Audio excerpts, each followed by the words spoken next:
짝꿍이 전교 1등 하는데 너무 재수없었어요.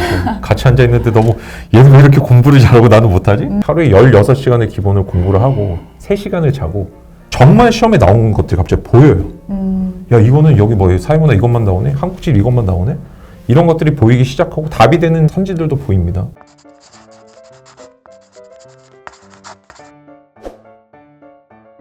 네, 오늘은 정말 특별한 분이 저희 채널에 출연해 주셨는데요. 드림스쿨 유튜브를 운영하고 계시는 이윤규 변호사님이 나와주셨어요. 반갑습니다. 네. 그럼 안녕하세요. 전 이윤규 변호사입니다. 저는 이제 변호사로 활동도 하면서 사법시험을 9개월 준비로 이제 합격을 했어요. 전현직 교원대 교수님들, 그 다음에 현직 교사분들, 그 다음에 각 시험 분야에서 두각을 나타내신 분들, 공부랑 관련된 이 전문가 집단 분들과 함께 학회를 운영을 하고 있어요. 공부법도 이렇게 좀 열심히 전파를 하고 있습니다. 중고등학생 때는 공부를 쭉 잘하셨는지 궁금해요. 중학교 때는 제가 공부를 잘 못해서 짝꿍이 전교 1등 하는데 너무 재수없었어요. 같이 앉아있는데 너무 얘는 왜 이렇게 공부를 잘하고 나는 못하지?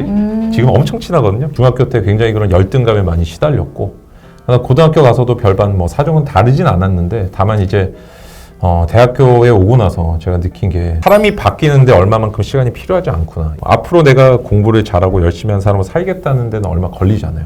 0.1초밖에 안 걸리는 것 같아요. 근데 모든 거는 그 이후에 내 행동이 내 삶을 책임지는 수 있는가에 달린 것 같아요. 생각은 바뀌지만 이제 몸이라든지 기존의 생활 습관들, 누적된 것들이 잘 안 바뀌잖아요.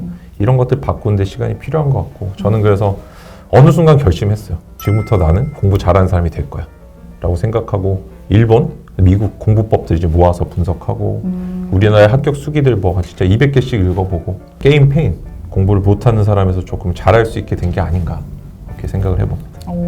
대학교 입학해서는 게임에 엄청 빠지셨다고 들었어요. 네네. 고등학교 때까지는 스타크래프트 연습생이었어요. 프로게임단 연습생이었고, 프로게이머로서 하면은 멋은 있어요. 그때 연봉이 1억이었어요. 근데 지금으로 치면 그 돈이 엄청 큰 돈인데, 저는 이렇게 생각했어요. 내 평생에 지금 내가 60 정도까지 일을 할 것 같은데 60까지 1억을 벌래? 아니면 프로게이머를 안 하고 조금 더 벌래? 그랬을 때 저는 프로게이머 하려는 자신감은 안 생기더라고요. 그래서 일단은 뭐 그만두고 다른 게임을 했죠. 이제 철거를 해서 공부가 네, 아니라. 공부가 아니라. 그래서 이제 그거는 전국 한 8등 정도까지, 8강 정도까지 게임을 정말 많이 했습니다. 그러면 이제 게임을 열심히 하셨을 텐데 사법고시 준비를 위해서 마음을 다잡고 공부를 미친 듯이 하신 거잖아요. 네네. 이렇게 변화가 된 계기는 뭐였을까요? 대학교 4학년 때 학교를 이제 갔어요. 갔더니 제적이 돼 있는 거예요. 2학기 때. 왜 제적이지? 그래서 이제 보니까 통지서가 이제 주민등록 주소지로 딴 데로 돼 있어가지고, 그게 제가 이사를 한번 왔어요. 이사를 왔는데 그 집으로 가고 있었던 거예요. 제적이 되면 영장이 1순위로 나옵니다. 그때는 근데 사법시험이 마침 그때 폐지가 됐어요. 향후 몇 년 내에 없어진다라는 예고가 된 상황이었고, 근데 제 따위의 학점으로는 로스쿨을 갈 수가 없는 거예요. 그러니까 제가 꿈이 법조인인데 언젠가 먼 미래에 이뤄질 거라고 생각을 했어요. 미루고 있었던 거죠. 왜냐면 이게 너무 어려우니까 시험이. 근데 내 인생의 어떤 꿈이 이제 좌초대 위기에 놓여 있잖아요. 시험은 없어지는데 내가 로스쿨은 못 갈 것 같고. 그래서 제가 일단은 재입학 준비를 이제 했어요. 일단 학생 신분을 회복을 하고, 그렇죠. 재입하니까 친구들이 삼겹살 사주더라고요. 막 사주고 이제 뭐 필통 사준 애도 있었어요. 야, 지금부터 열심히 공부해라 이러면서. 되게 뭔가 극적인 것 같아요. 저기요, 전 진짜 이후에도 1차 시험 칠 때가 2달 남았었거든요. 그래서 막 하루에 16시간을 기본으로 공부를 하고 3시간을 자고 그렇게 했어요. 아침에 9시에 자서 12시에 일어나요. 근데 새벽에 또 식사를 해요, 혼자서. 그럼 어떠냐면요, 제가 자살 충동이 들어요. 네. 너무 힘들어요. 이게 너무 힘든데, 근데 저는 그때 무슨 생각이냐면은 내가 내 인생을 이렇게 만들었구나. 근데 지금부터는 사실 시험이 된다는 생각보다는 후회를 남기면 안 되겠다. 사실 내가 노력한다고 되지는 않습니다. 세상이 그렇게 호락호락하진 않은데, 다만 노력이라도 100% 안 해본 사람은 제 앞으로 영원한 인생의 패배자가 될 것 같은 거예요. 내가 내 인생을 돌아볼 때 제적당하고 열심히 안 해서 그냥 군대 갔다? 시험 못 쳤다? 뭐 안 되잖아요. 그래서 열심히 했고, 시험이 이제 기적적으로 합격을 했어요. 1차를. 2차 시험이 진짜 사실 본게임인데, 네. 이때까지 보통 2개월에서 3개월이 남아요. 네. 근데 전 재입학을 했기 때문에 그 다음 시험을 또 못 쳐요. 그러니까 2개월 남은데 올인을 해야 되는 거예요. 네. 근데 이건 불가능하잖아요. 이게 너무 짧죠. 새로운 과목을 지금부터 4개를 공부를 더 해야 돼요. 근데 그게 과목당 3,000페이지예요. 이걸 어떻게 다 외워서 치겠어요? 제가 그래서 생각을 한 게, 그냥 대학원을 가고 내년 시험을 준비하자. 그렇게 하면 내년 시험을 준비할 수 있는 게 6개월에서 7개월 정도 돼요. 기적적으로 대학원 합격하고 사법시험 이제 준비할 수 있었던 게. 그러니까 어떻게 보면은 기적의 연속이었어요. 그러네요. 제가 전달하고 싶은 메시지는 내가 꿈이 노력하면 이루어진다가 아니라 뭔가 기적이라는 것도 내가 주인공이 될 수 있구나라는 거를 저는 좀 얘기를 해주고 싶어요. 왜냐하면 우리가 누구나 공부를 다 잘하는 건 아니잖아요. 그죠? 근데 이 속에서 뭔가 내가 그래도 이 신라 같은 희망을 내가 이어가면서 성취, 인생의 행복을 조금씩 내가 뚫어가는 건데 제가 그런 어떻게 전방지 말이지만 좀 본보기가 되고 싶다는 생각이 좀 있는 거죠. 사법고시가 지금은 폐지가 됐지만 당시에는 대한민국에서 가장 어려운 시험으로 손꼽혔잖아요. 네.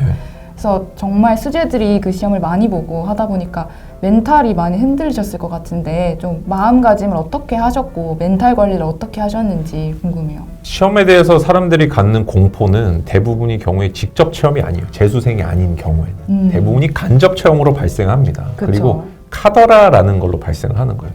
어려웠다더라. 불수능이었다더라. 그것들을 내가 합리적으로 좀 검증해보는 게 필요한 것 같아요. ASDR이라고 그러는데 내가 잠깐 뭔가에 대해서 어웨어를 했잖아요. 지금 문제가 있다고 했을 때 잠시 거기서 좀 스톱을 하고 정말 그런지 디퓨트를 좀 해보면 좋겠어요. 이게. 합리적인 반문을 근거 자료를 찾아보는 거예요. 근데 그렇게 실제 해보잖아요. 되게 단순해요. 시험은 아는 문제랑 모르는 문제밖에 안 나옵니다. 뭐 어렵고 안 어렵고 필요 없어요. 아는 문제는 사람이 계속 맞히게 돼 있습니다. 근데 모르는 문제에 대해서는 대응 매뉴얼을 갖고 시험장에 들어가는 게 중요하고 이게 없을 때 내가 직접 체험으로 패닉에 빠지게 되는 거죠. 시험에 감정을 좀 안 입히면 좋겠어요. 어려운지 안 어려운지 어떻게 알아요? 내가 안 쳐봤는데. 내가 의존할 수 있는 건 기출문제밖에 없잖아요. 그것들과 내가 정면으로 좀 마주하면서 거기에 대한 내 인식을 자꾸 만들어 나가고 다듬어 나가고 공포심을 줄여나가는 형태로 가야 되지 어렵대, 불안하대. 사실 사법시험이 어렵다는 거는 저는 그 당시에 그런 생각을 했어요. 안 쳐보니 나는 잘 모르겠다. 이걸 진짜 있는 그대로 접근을 하겠다라고 생각을 했어요. 그게 저는 되게 효율적이었던 것 같아요. 그리고 패턴 공부법이 되게 화제가 많이 됐는데요. 네. 조회수도 되게 높더라고요. 그래서 패턴 공부법에 대해서도 약간만 설명 부탁드려요. 네, 패턴 공부법은 사실 시험에 나오는 패턴을 분석하는 거예요. 뭐냐면 공부를 잘하는 사람들은 어떤 단원에서 어떤 문제가 어떤 유형으로 출제될지 알고 있어요. 근데 심지어 너무 재밌는 거는 나중 되면 선지 구성도 좀 보여요. 그래서 어느 정도까지 가냐면은 특정 단어가 나오면 답이라는 정도까지 갑니다. 결국에는 지식들의 배열, 이 선지들의 배열을 연구하는 게 최종 목적이 되는 거예요. 네. 어느 선지가 구성이 될 수 있고 뭐가 주로 답이고 뭐가 바뀌어 나오는구나. 예를 들어 시험 문제를 바꾸는 형태는 3가지 정도가 있는데 그중에 한 가지가 가장 대표적인 게 주어랑 목적어를 바꾸는 거예요. 이런 거를 알 때 내가 단순한 스킬로 접근하는 게 아니라 이 문제 이렇게 푼 데가 아니라 출제자 입장에서 자꾸 생각을 해보는 거예요. 일단 기초적인 지식은 다 있어야 돼요. 근데 학교 수업을 들으시면은 내가 교과에 대한 지식들은 생기죠. 그 이후에는 그냥 철저하게 기출 문제를 다운을 받으셔가지고 이게 오려가지고 한번 편집을 해보세요. 변호사님 그럴 만한 시간이 어디 있어요라고 하겠지만 그건 경험이 너무 중요해요. 내가 뭔가를 직접 해보는 게 천지 차이가 난다니까요. 정말 시험에 나온 것들이 갑자기 보여요. 야 이거는 여기 뭐 사회문화 이것만 나오네? 한국질 이것만 나오네? 이런 것들이 보이기 시작하고 답이 되는 선지들도 보입니다. 그러면서 이렇게 해서 내가 책에다가 그 다음에는 동기화를 좀 해주시면 좋겠어요.